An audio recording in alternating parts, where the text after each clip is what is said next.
Hello everyone, this is Rupesh Mishra and I welcome you all to your channel that is Math With।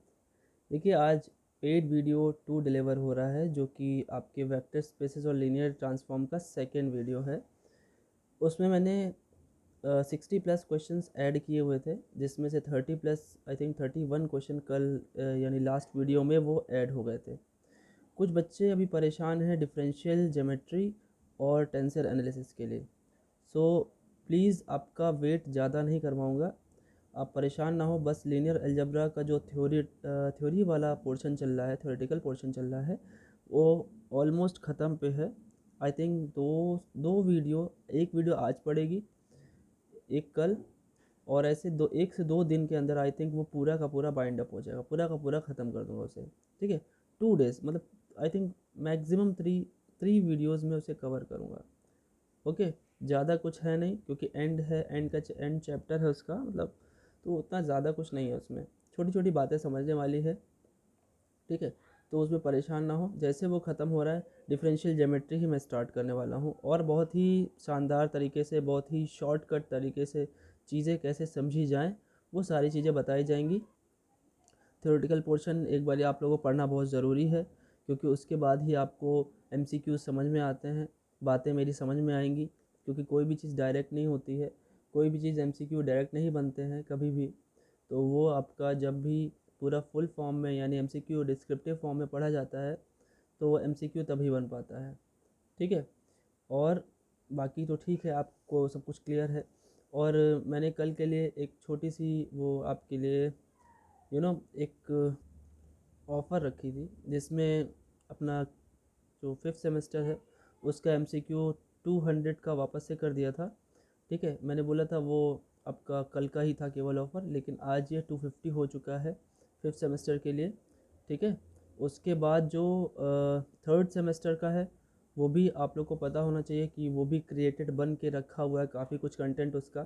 तो जो आपके juniors हैं, मैं चाहूँगा कि अपने आप जूनियर्स को ज़रूर ये बताएं जो आपके ही सेम कॉलेज में होंगे, और अगर वो परचेज़ करते हैं तो अब फ़िलहाल कल इसका भी ऑफ़र था, 250 का ऑफ़र किया था मैंने उसे, लेकिन आज अभी भी वो 299 पे है। अब वो 299 पे ही रहेगा।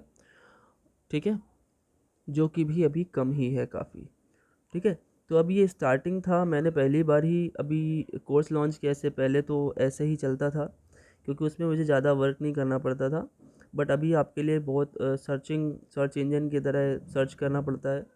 क्वेश्चंस की कौन से डिमांडिंग है, कौन से क्वेश्चन पूछे जा सकते हैं, किस में ट्रिक्स हैं, क्या है, वो सारी चीज़ें ढूंढनी पड़ती है। दैट्स वाई एक बहुत ही एलिजिबल, बहुत ही जेन्युइन सी फ़ीस, एक छोटी सी फ़ीस रखी हुई है, 250 या 299। ठीक है, नेक्स्ट सेमेस्टर में जब आप लोग 6th में होंगे, 6th सेमेस्टर में, तो 2nd और 4th ये दोनों ही एक साथ लॉन्च हो जाएगा और आपका 6th तो चल ही रहा होगा। तो आई होप कि आप लोग ज़रूर रिकमेंड करोगे। ठीक है, और देखा जाएगा फिर। चलिए इस वीडियो को निपटाते हैं जल्दी से जल्दी, और ये जो दोनों चैप्टर्स के मैंने 60 प्लस MCQs ऐड किए हुए हैं उन्हें ख़त्म करते हैं। अच्छा, एक चीज़ और, क्या इतना पढ़ने के बाद ये दोनों चैप्टर के MCQ ख़त्म हो जाएंगे? नहीं, अभी इसके बाद एक बड़ी सी वीडियो और मिलेगी जिसमें पूरा लीनियर अलजेब्रा होगा और कुछ और भी नए क्वेश्चंस होंगे। ठीक है, तो डोंट वरी अबाउट दैट, और भी अच्छे अच्छे भी क्वेश्चन मिलेंगे आपको। तो पेड ग्रुप का फ़ायदा आपको दिख जाएगा, अभी आपको भले ना दिख रहा हो या थोड़ा थोड़ा दिख रहा होगा, कोई नहीं, चलिए चलते हैं। चलिए भाई देखते हैं, 31 क्वेश्चन तक हो गया था, उसके आगे बढ़ते हैं। If V be a finite dimensional and W be a subspace of V, then W is a finite dimensional. ठीक है, डब्ल्यू भी फाइनाइट डायमेंशनल होगा तो dimension of V by W क्या होगा? देखिए, वी बाई डब्ल्यू पहले क्या होता है ये तो पता होना चाहिए आपको, उसके बाद आप इसको समझे तो ज़्यादा अच्छी बात होगी। चलिए देखते हैं क्या होता है वी बाई डब्ल्यू। देखिए, V be a vector space, V be a vector space and W is a subspace. ठीक है, दोनों फाइनाइट डायमेंशनल है। अगर ऐसा है देन जो वी बाई डब्ल्यू होगा ये डिनोट क्या करता है? Denotes, it denotes what? It denotes quotient group. ठीक है, ये कोशेंट ग्रुप आपको शो करता है। ठीक है, या कोशेंट स्पेस बोले क्योंकि वेक्टर स्पेस है, कोशेंट स्पेस बोलिए। वी बाई डब्ल्यू के एलिमेंट्स कैसे होते हैं? For all x belongs to V by W यानी quotient space is equal to कौन से एलिमेंट होंगे? x plus W type element होंगे इसमें, such that x belongs to v, ठीक है, ऐसे एलिमेंट होंगे इसमें सारे के सारे। ये भी एक वेक्टर स्पेस होता है, is a vector space, we space लिख देता हूँ, ठीक है, वेक्टर स्पेस, वी स्पेस मतलब वेक्टर स्पेस हो गया, याद रखिएगा। तो ये इसकी डेफिनेशन है। जिसने नहीं पढ़ी है वो इस बात को समझ सकता होगा, नहीं समझ पा रहा है तो मुझे एक बारी कमेंट करे, मैं इसके रिलेटेड जो मैंने डिस्क्रिप्टिव टाइप समझाया है, जो थियोरेटिकल वीडियो बनाया है, वो मैं उसके डिस्क्रिप्शन में कॉपी, उसका लिंक कॉपी कर दूंगा, ठीक है। तो आप उसे वहाँ से एक बार ही देख सकते हैं। वैसे मैं कोशिश कर रहा हूँ कि उसे भी ऐड कर दिया करूँ, क्योंकि एमसीक्यू के साथ साथ जो हेल्प वाले टॉपिक्स हैं स्पेशली उनको उठा करके एक बार कर दूँ। लेकिन आप कोशिश ज़रूर करिएगा कि एक बार सारा पढ़ लीजिए, एक बार कम से कम समझ में आएगी बात आपको हमारी, ठीक है। चलिए ठीक है, इसका स्क्रीनशॉट ले लीजिएगा आप, ठीक है ना, स्क्रीनशॉट आप ले लेंगे तो आपको क्लियर हो जाएगा, ठीक है।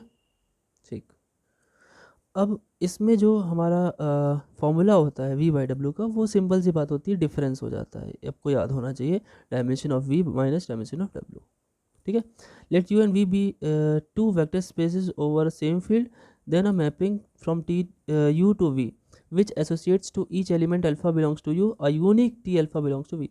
मतलब कहना ये चाहता है कि आपका जो एक मैपिंग बना दे हम लोग, जिसे हम लोग एक्स से एफ एक्स जोड़ते थे, क्लास 11th में पढ़ते थे, हाँ, फंक्शन होता था, एफ करके लिखते थे, अब यहाँ पे टी करके लिखेंगे, T from U to V.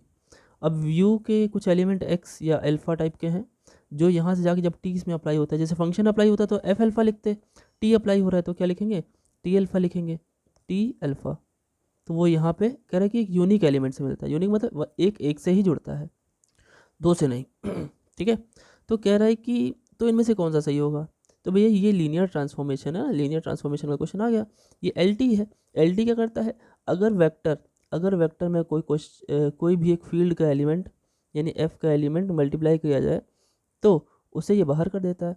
मतलब बात समझिए, कहने का ये है, अगर टी के साथ जो अल्फा उसका एक एलिमेंट है उसमें ए मल्टीप्लाई किया जाए तो टी क्या करेगा? इस कांस्टेंट को बाहर कर देगा और टी जो है वो लग जाएगा अल्फा में। ऐसे ही अगर चीज़ें ऐड में लिखी हुई है तो टी क्या करता है? टी अगर दो वेक्टर को ऐड करा हो आपने तो टी दोनों वेक्टर के साथ अलग अलग हो जाते हैं, इसी को लीनियर ट्रांसफॉर्मेशन बोलते हैं। लीनियर ट्रांसफॉर्मेशन का ये पॉइंट नंबर 2 है and this is point number 1। दोनों को आप एडजस्ट एक साथ करना चाहते हो तो क्या होगा? दोनों को एक साथ अगर एडजस्ट करना चाहते हो तो टी के साथ देखो, एक में ले लो अल्फ़ा का ए का मल्टीपल और दूसरे में ले लो बीटा के साथ बी का मल्टीप्लिकेशन। अब क्या करें? ए तो बाहर करेगा ही और टी अल्फ़ा बन जाएगा, प्लस बी बाहर करेगा और टी बीटा बन जाएगा। Got it? सो ये कहाँ पे है? आई थिंक ये यहाँ पे है। This is the right one answer. Okay, get it ना? ऊपर वाले में सब्ट्रैक्शन, v बाई डब्ल्यू का सब्ट्रैक्शन। बड़ी सिंपल सी बात, याद रखने एक तरीका बहुत अच्छा बताएं इसमें, अगर इसमें कन्फ्यूजन होता हो तो, क्योंकि प्लस से बनता है मल्टीप्लिकेशन, ठीक है, ये वाले में, और डिवीजन से बनता है सब्ट्रैक्शन, तो सब्ट्रैक्शन बन जाएगा। ठीक, आगे बढ़ते हैं। आगे देखिए, कह रहे every N dimensional vector space v over f is isomorphic to. N dimensional isomorphic किसके होगा? आइसोमॉर्फिक मतलब बच्चों क्या होता है? लीनियर ट्रांसफॉर्मेशन होना चाहिए, एल टी होना चाहिए, 1 1 होना चाहिए और ऑन टू होना चाहिए, ठीक है। लीनियर ट्रांसफॉर्मेशन तो होगा ही, इस बात ही हो रही है ऐसी कुछ, 1 1 एक एक से ही जुड़े, तो एक एक से जुड़ने के लिए बच्चों, और ऑन टू मतलब कवर भी कर ले। तो आप ये समझ पा रहे होंगे, अगर इस को जब हम लोग ऑन टू की बात करते हैं तो हम लोग इसकी बात करते हैं, इसको कवर करने की, इसको पूरा कवर करने की बात करते हैं। और 1 1 की बात करते हैं तो मतलब यूनिक इमेज, एक एक से ही जुड़े। तो बड़ी सिंपल सी बात है कि अगर v ओवर f जा करके, यानी यहाँ पे v जा करके जुड़ रहा होगा तो v का डायमेंशन अगर n है तो उधर भी डायमेंशन n होनी चाहिए। दैट मीन्स कि हम लोग आंसर क्या पहुँचे? आंसर हम लोग पहुँचे कि ये होना चाहिए, क्योंकि इसकी डायमेंशन कितनी है? n। गेट इट ना? कह रहे हैं कि द वेक्टर, नेक्स्ट देखिए, ये तीनों वेक्टर्स हैं, 3, ठीक है, form a basis of r power 3, ये form a basis of r power 2, किसकी बेसिस फॉर्म करेंगे ये? तो देखिए बेसिस फॉर्म करने के लिए देखिए 3 है, अगर तीन तीन की बेसिस फॉर्म करना चाहते तो इनका जो डिटर्मिनेंट है वो जीरो नहीं होता, और अगर जीरो हो जाएगा तो तीन की बेसिस नहीं बनाएंगे। ठीक है, ठीक है ना। तो चलिए इसको सॉल्व करके आपको दिखाते हैं फटाक से। देखिए अब इसको हम लोग सॉल्व करते हैं। भाई सॉल्व करना बड़ा सिंपल तरीका। देखिए आप चाहो तो पूरा ओपन भी कर सकते हो।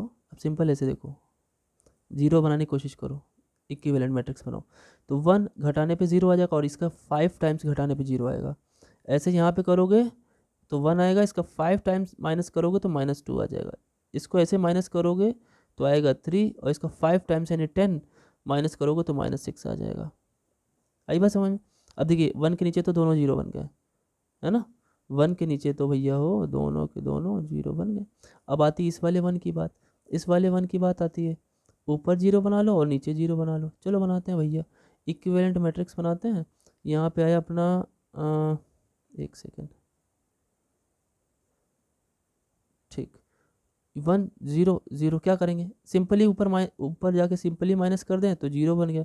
लेकिन नीचे क्या डबल जोड़ना पड़ेगा, डबल ऐड करना पड़ेगा तब जीरो होगा। यहाँ सिंपली माइनस कर दीजिए, जैसे ऊपर बोला आपने, सिंपली माइनस करेंगे तो -1 आ जाएगा, और डबल जोड़ेंगे तो यहाँ भी जीरो हो जाएगा। देखिए क्लियर है बात, एकदम क्लियर बात है।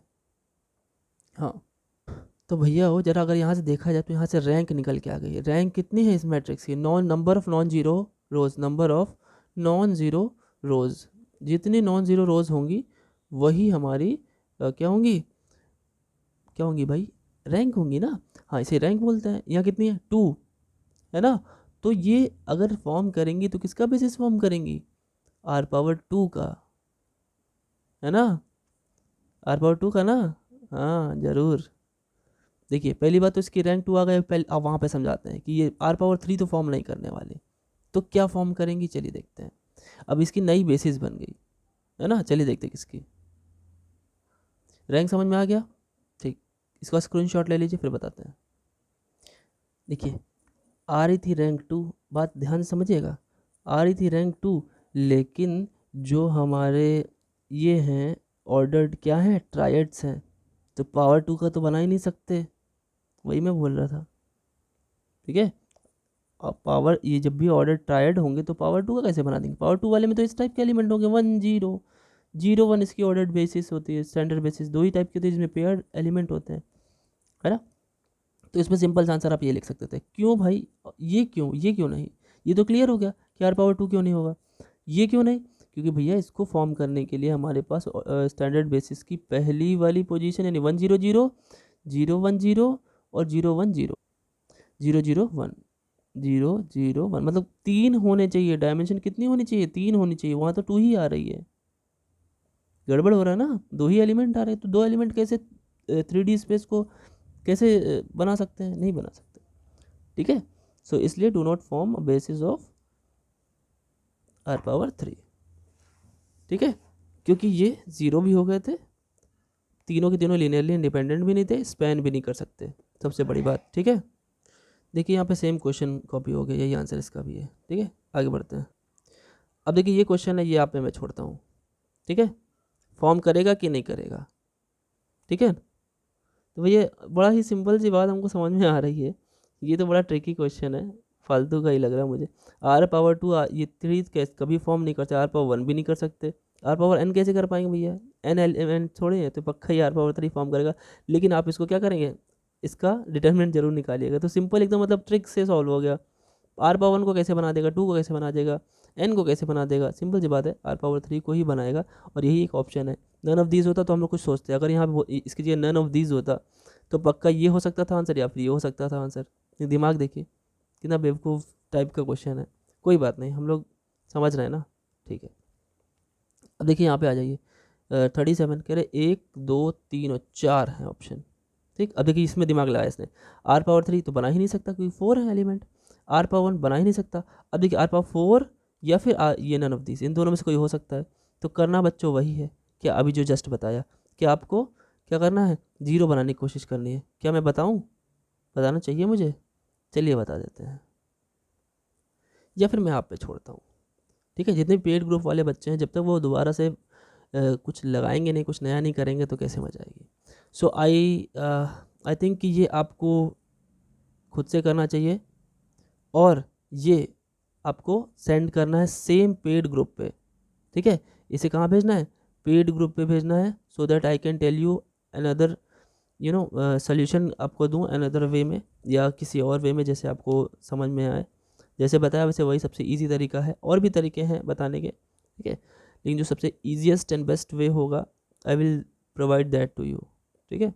So 37 is in HW, do it today and send that to the paid group. चलिए आगे बढ़ते हैं। वैसे इसका आंसर आप चेक कर लीजिएगा, मैं बताऊंगा नहीं, आप खुद ब खुद कर लेंगे, ठीक है। चलिए करिए। देखिए 38 question, the vector this R क्या है, लीनियरली इंडिपेंडेंट डिपेंडेंट है, इंडिपेंडेंट है, बेसिस ऑफ आर को फॉर्म करेंगे या नन ऑफ दिस, ठीक है। केवल आर को बता रहा है, आर को कहाँ फॉर्म कर देंगे भैया, ये तो 3 एलिमेंट है ना, तो R⁻1 को फॉर्म कर ही नहीं सकते, R⁻3 को कम से कम फॉर्म करेंगे। तो अब लीनियरली इंडिपेंडेंट की बात की है या डिपेंडेंट की बात की, वही चेक करना है। तो चलिए यही चेक करके बता देते हैं। देखिए हमने बताया था आपको कि जब सिर्फ 2 वेक्टर हो, इसकी कॉन्सेप्ट बताई थी, 2 वेक्टर्स हो, तो देख लो कि सम मल्टीपल ऑफ अदर है कि नहीं। सम मल्टीपल मतलब एक वाला दूसरे को अगर लाना हो तो सम मल्टीपल होगा कि नहीं, मतलब जैसे एक वेक्टर दिया है जैसे 1 2 3 और एक और वेक्टर दिया है 2 4 और 6, तो देखिए एक दूसरे का मल्टीपल है, पहला वाला डबल है, दूसरा वाला भी डबल है दूसरी पोजीशन, और तीसरा वाला भी, तो ये हमेशा LD होते हैं, ठीक है। और अगर 3 वेक्टर होते थे, 3 वेक्टर्स होते थे, तो उसके लिए ये वाला तरीका सबसे अच्छा है, ठीक है। यही 2 कॉन्सेप्ट दिमाग में रखिए बच्चों, बाकी कुछ सोचने की ज़रूरत नहीं है। तो चलिए इसको करके दिखाते हैं। काम करते हैं, इनको पहले लिख लेते हैं। वैसे ये ज़्यादा फेमस जो है वो 3x3 वाला ही होता है, मतलब 3 वेक्टर्स वाला ही होता है, R⁻3 वाला ज़्यादा फेमस होता है क्वेश्चन। बाकी क्वेश्चन तो एक एक लाइन में ही हो जाते हैं, इसमें थोड़ा टाइम लगता है, वो भी 1 मिनट से ज़्यादा टाइम नहीं लगता। अब क्या करो, यहाँ 0 बनाओ और यहाँ 0 बनाओ। चलो बनाते हैं भाई, 0 बनाते हैं। 0 बनाने के लिए हमें ज़्यादा सोचने की ज़रूरत नहीं है, पहला वाला रो ऐसे ही लिख दो। अब आपको 3 की जगह 0 बनाना है तो ट्रिपल इसका 0 करना, ट्रिपल माइनस करना पड़ेगा, और यहाँ 0 बनाना है तो इसका 5 टाइम्स माइनस करना पड़ेगा, 0 हो जाएगा। जो काम आप यहाँ करते हो वही काम यहाँ भी करो, ट्रिपल माइनस करो, ट्रिपल माइनस करोगे तो -2 बचेगा, 5 टाइम्स माइनस करोगे तो भी -2 बचेगा। करो ना, 5 टाइम्स करो, 3 में से 5 जाएगा, बचेगा -2। 0 का कुछ भी करो कोई फ़र्क नहीं पड़ेगा, क्योंकि 0 का मल्टीप्लिकेशन कुछ भी करो। आज बात समझ में, ठीक। अब देखिए यहाँ पे पहले बात तो 1 होना चाहिए, तो 1 बनाने के लिए क्या करें, डिवाइड कर दीजिए, यहाँ क्या कर दीजिए, -2 से डिवाइड। दिमाग में रखिए ये चीज़ें छोटी छोटी, ठीक है। अब जैसे डिवाइड करेंगे तो यू विल गेट व्हाट, मैं इधर लिख देता हूँ यहीं कहीं पे, जैसे आप डिवाइड करेंगे यहाँ पे लिखता हूँ बच्चों, ठीक है, इसके बाद यहाँ लिख देता हूँ। अब जैसे डिवाइड करेंगे तो पहली रो में तो कोई फ़र्क पड़ने नहीं वाला, दूसरी रो में क्या हो जाएगा, एक कलर चेंज करता हूँ, हाँ, दूसरी रो में ये तो 0 ही है, ये 1 हो जाएगा, and this will become 8 will become -4, ठीक है, -4, एक सेकेंड, -4, ठीक है। और थर्ड रो में कोई फ़र्क नहीं है, -2 और 3, ठीक। अब इसकी जो लास्ट एक बनेगी, जो जिससे हमको पता चल जाएगा रिजल्ट क्या है, देखिए ध्यान से। अब आपने क्या करना है, यहाँ 1 तो है ही, ऊपर 0 बनाना है और नीचे 0 बनाना है ना। तो ऊपर 0 बनाने के लिए आपने सिर्फ कितना सा करना है कि सिंपल घटा देना है, और नीचे 0 बनाने के लिए दुगना जोड़ देना है, यहाँ पे 0 बनाने के लिए इस प्लेस पर। तो क्या करना है, सिंपल सा दुगना जोड़ेंगे तो 0 हो जाएगा। तो यही काम उसमें भी करना पड़ेगा कि आपने उसमें क्या करना है, सिंपल जोड़ना है, तो वहाँ पे -4 हो जाएगा, और नीचे दुगना जोड़ना है, दुगना जोड़ना है ना, एक सेकेंड, इसमें माइनस करना था बच्चों, तो ये +4 हो जाएगा, और नीचे दुगना जोड़ना है तो हो जाएगा -8, और यहाँ हो जाएगा -5। अब देख लीजिए, ठीक है। तो अब आप सही से देख पा रहे होंगे ये रैंक कितनी निकल के आ रही है यहाँ पे, the rank is what, rank कितनी आ गई, रैंक तो 3 आ गई, है ना। रैंक कितनी आ गई भाई, रैंक आ गई 3। अब रैंक 3 है, तो रैंक 3 है, इसका मतलब ये LI है, लीनियरली इंडिपेंडेंट। स्क्रीनशॉट ले लीजिए, ठीक है। तो आंसर समझ में आ गया होगा। So the answer is what, linearly independent. याद रहेगा, आगे बढ़ा जाए। देखिए क्या बोला है, linear transformation is also, statement है, also known as the vector space homomorphism, बिल्कुल सही है, बोला जाता है। If a linear transformation is onto then it is known as isomorphism. अगर कह रहे हैं कि एक LT कोई है लीनियर ट्रांसफॉर्मेशन, एक ऑन टू है तो उसे आइसोमॉर्फिज्म बोला जाता है। तो देखिए लीनियर ट्रांसफॉर्मेशन कह रहा है कि ऑन टू हो तो आइसोमॉर्फिज्म, तो भैया आइसोमॉर्फिज्म में तीन चीज़ें होती है, वन वन होता है, अभी बताया जैसा कि पिछले क्वेश्चन में ऑन टू और एल टी दोनों होता है। तो एल टी तो है, ऑन टू है, वन वन भी होना चाहिए ना, तब ना आप उसको आइसोमॉर्फिज्म बोल सकते हो। तो केवल इसमें फर्स्ट जो है वही ट्रू है। आई बात समझ में? अच्छा, सेकंड ट्रू कैसे हो जाता? अगर ये कहा जाता, अगर इसमें एक चीज़ लिख दी जाती कि डायमेंशन ऑफ, मान लो टी एक टी यू से वी में है, ठीक है, और कहता है डायमेंशन ऑफ यू और डायमेंशन ऑफ वी बराबर है, तो अगर ऐसा कुछ होता तो ये पक्का हमारा आइसोमॉर्फिज्म भी होता, फिर हमको कुछ भी कहने की ज़रूरत नहीं होती। आई बात समझ में? और कहीं कुछ टिक लगा हो तो वो गलत होगा, ये आपको क्लियर व्यू मैंने दे दिया। ऐसी जितनी भी थ्योरम्स हैं छोटी छोटी, वो इसके स्पेशल वीडियो, डिस्क्रिप्टिव वीडियो में मैंने डाल रखी है, एक बार ज़रूर इसको गो थ्रू कीजिएगा, उसे छोटी छोटी चीज़ें ज़रूर बना लीजिएगा जहाँ जहाँ मैंने स्टार बनाया होगा। मैं पुरानी वीडियोज़ में स्टार बनाता था, अब तो वो कोर्स की तरह कन्वर्ट कर दिया गया है, कई सारे क्वेश्चंस इधर उधर से, मतलब कई तरीके से आपको एक साथ करके दिया जा रहा है, तो वहाँ से वो चीज़ें पढ़ना बहुत ज़रूरी बन जाता है, क्योंकि ये सारी चीज़ें उसी से बनती हैं। एक बार ज़रूर वीडियो को रिपीट कीजिएगा, जो आपको यूट्यूब पर फ्रीली अवेलेबल है पूरी की पूरी, ठीक है। सिंपल सा डालना है कि लीनियर ट्रांसफॉर्मेशन बाय मैथ वैथ, ठीक है, मैथ वैथ जरूर डालिएगा, आपको क्लियरली समझ में आ जाएगा, क्योंकि मेरी बातें आपने सुनी होंगी तो आपको और समझ में आएगा। तो इसी से रिगार्डिंग मैं उसी से रिलेट करके समझाता रहता हूँ। चलिए आगे बढ़ते हैं। नेक्स्ट देखिए, let T be invertible linear trans operator. अब ऑपरेटर इसका मतलब ये लेफ्ट में और राइट में दोनों में वेक्टर सेम होंगे तो डायमेंशन सेम होगी। Linear operator